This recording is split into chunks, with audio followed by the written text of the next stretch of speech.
Assalamualaikum warahmatullahi wabarakatuh. My name is Norolhoda Amerol. Our topic today is about aspect of culture.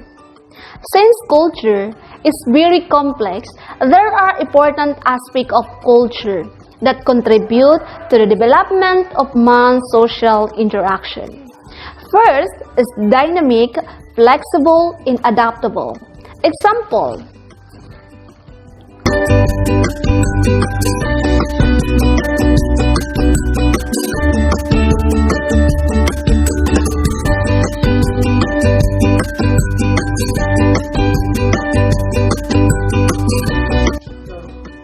Number 2, share and contested. Example: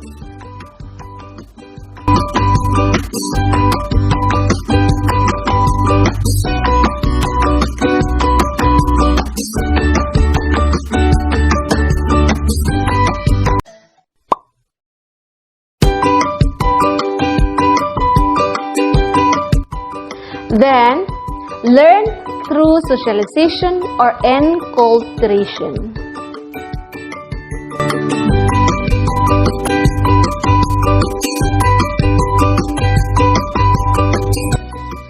Next is pattern social interaction. Example: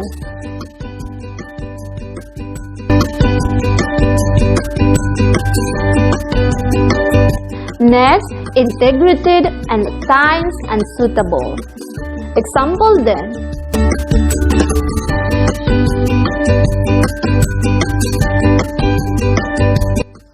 para maintindihan nyo. Next is transmitted through socialization. Example: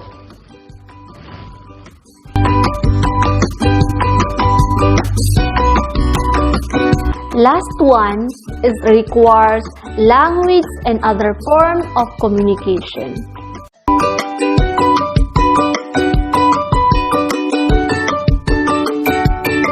Understand? Perfect! Once again, your teacher, Norolhoda Amerol.